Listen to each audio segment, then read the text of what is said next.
Good morning, Vande Mataram. Welcome all of you. Here it is a beautiful time for us to discuss on inner silence and true knowledge. Inner silence and true knowledge. This is the 25th episode in English, specially on speech control.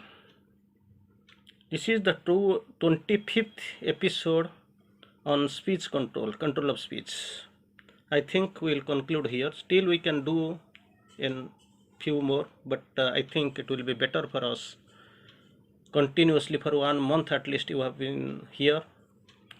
So I think it will be better for us to change the topic.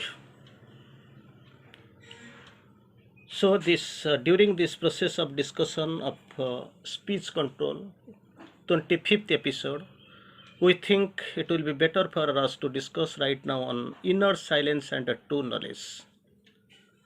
It is from Sri Aurobindo's observation we can find. It is in the inner silence of the mind that the true knowledge can come. Knowledge and how the true knowledge. Silence, this is inner silence.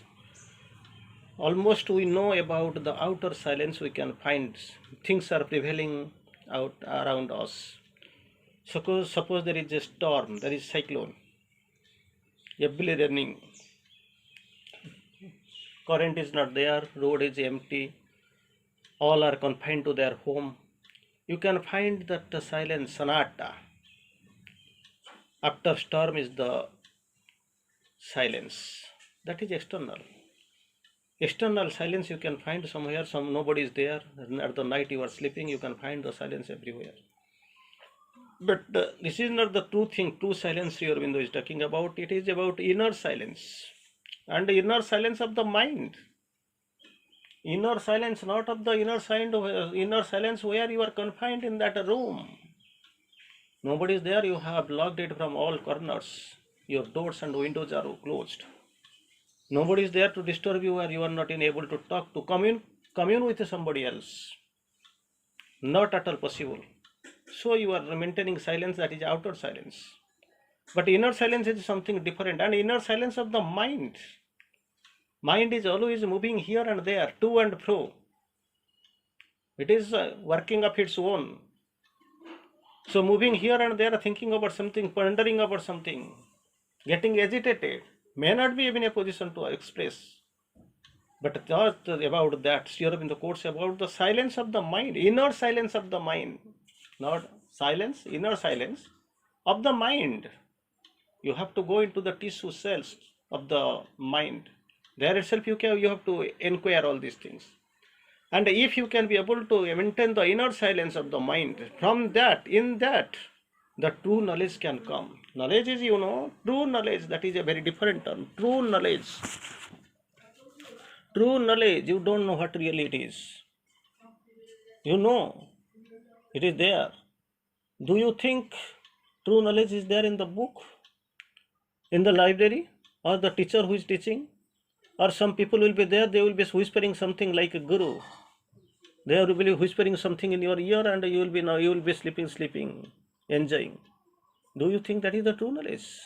True knowledge comes from that innermost mind, inner silence of the mind.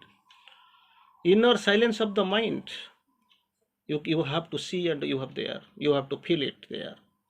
True thought that comes from the quiet and silent mind. So this mind must be silent, must be quiet. And from the inner silence of the mind, you can find some true knowledge. The real truth is coming. So 2 words we have seen. 2 words you have seen. One is inner silence, and another you have seen true knowledge.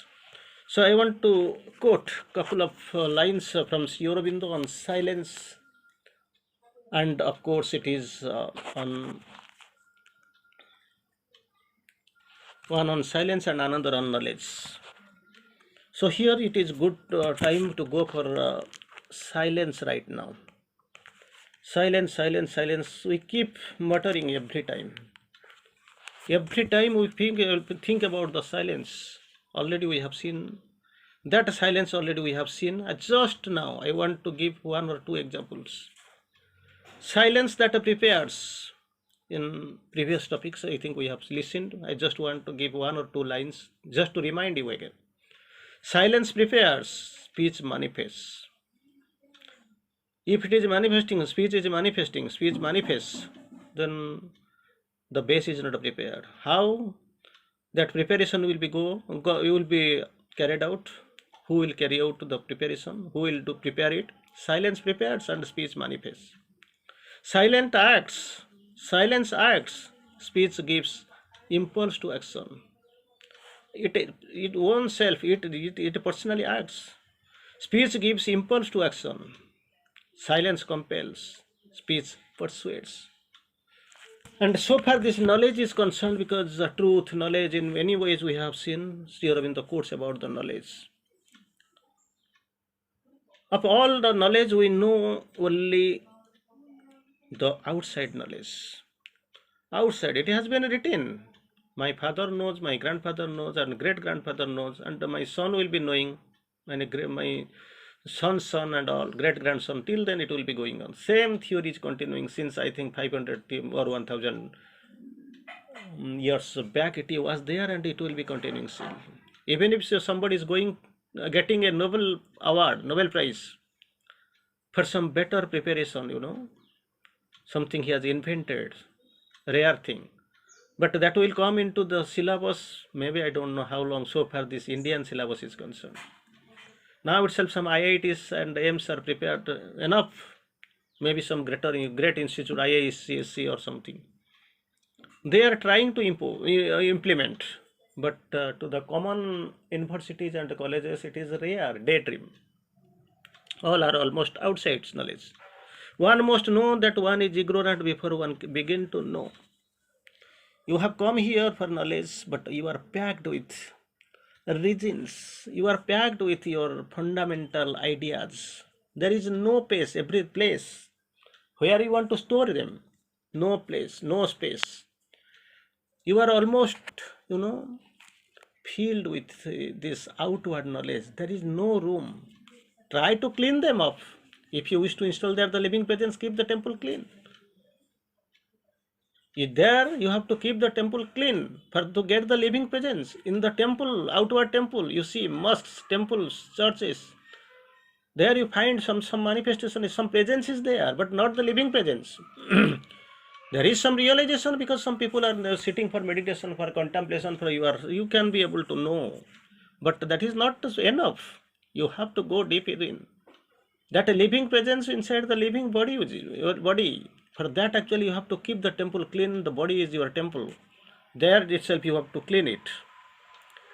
And if you mix out of your ignorance, and you feel this is I am an innocent one, but carrying out among ignorance, so that will be not acceptable for you. One must know that one is ignorant before one begins to know. The sign of dawning knowledge is to feel that yet I know little or nothing. Somebody is coming to a guru. Guru, accept me as your disciple. Guru is no, I don't have any time. And this boy is speaking. See, I am well prepared. I know. Before you are accepting your disciples, you give them a big test. So many ways you prepare for the test. That is also okay. So I have come prepared to face the test. You can give any test. You can ask any question. I am ready to reply your questions. Then that time actually what is happening? One disciple and black man, I don't know why, who is either a disciple or somebody is working there in the ashram. He is coming with pitcher full of water. Then Guru looks at him and tells, "Oi, you come." No. You kept one pitcher here on the floor. Done. Kept. Second pitcher that is full of water, you pour into it. Without any question, this man is pouring water. This newcomer boy is seeing everything, this young man. He said, sir, what? Stop it, stop it, stop it. Yes, what happened? What happened? Why shall I stop here? No, that is full. And with the full pitcher you are pulling water, then how shall it go? How shall it pick it? There is no space. Then Guru advises that man, black man, you stop it. Stop pouring. Stopped. Then this young man is out of astonishment, he is looking at the Guru. Guru, what is going on? Now that's what I wanted to tell you. Because this is full, no more water can be accommodated. Because it is full. If some more water to be accommodated, naturally you have to empty this fast pot pitcher, which is kept on the ground. Similarly, you have come here, that's okay, that's good, it's fine. But you have come like the full pitcher, water full pitcher. No space to pour more water there. You clean them, come. Then I may think of pouring some water into your pitcher. This young man is capable of understanding right now. He told, I have committed a great error. He went back, not to say more. He came again for this discipleship, and he was accepted. Knowledge is the foundation of constant living in the divine. That is what. What about the knowledge? Not getting a job, getting a certificate. They are all external study. You are going to university or college. You are getting a certificate. You are earning your livelihood. That is okay, no problem. But thing is that true knowledge, the dawning of true knowledge. How can you know that knowledge is dawning in me? As what sign is that you feel that I know. Yet I know nothing, little or nothing. I don't know anything.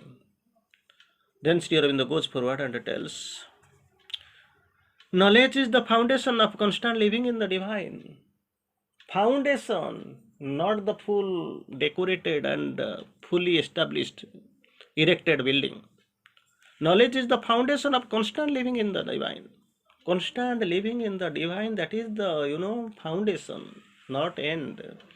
On this, as you have created this foundation, likely you will erect your structure. If this is weak, maximum one-story building may be constructed.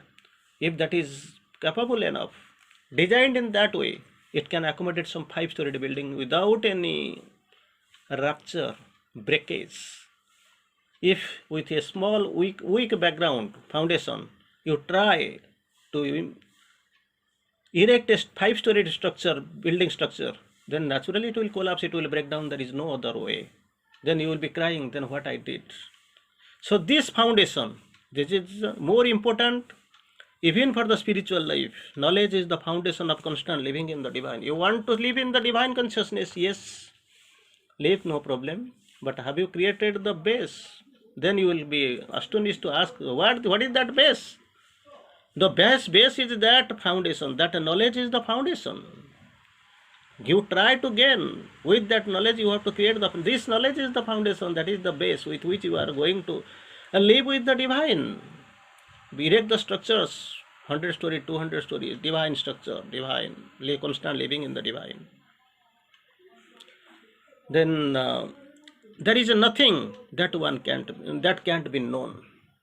Nothing that can't be known. That is what the truth. And sometimes Sri Aurobindo also, that truth, Sri Aurobindo quotes, love of God is truth. What we see, what we feel, that is not properly truth. Love of God is truth. So here, Sri Aurobindo tries to explain, it is in the inner silence of the mind that the knowledge can come. Second, it is the silent mind that the true conscious can be built. True knowledge can come, true conscious can be built. Everything in the silent mind, in the inner silence of the mind. You have to go there itself, you have to inquire, you have to erect the structure, you have to develop the base, without which no structure can be erected, no index can be able to stand upon. That base you have to build in your inner silence of the mind. In the silent mind is only the capable one, nothing else. And finally, probably the discussion, before concluding the discussion of these 25 episodes on speech control, probably this is the last line I keep speaking from Sri Aurobindo. It is in thought that comes from a quiet and silent mind. Again, quiet and silent mind, from there the thought is coming. That is that there is power. That power has to come. That a thought comes from the quiet and silent mind. It has the power.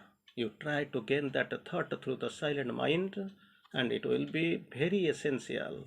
With all its power, it will be help you for this progress, adventure, and simultaneously we can go for this yogic success. Success I can't say, because success depends upon the grace and the protection of the Divine Mother. Anyway, it is there all around.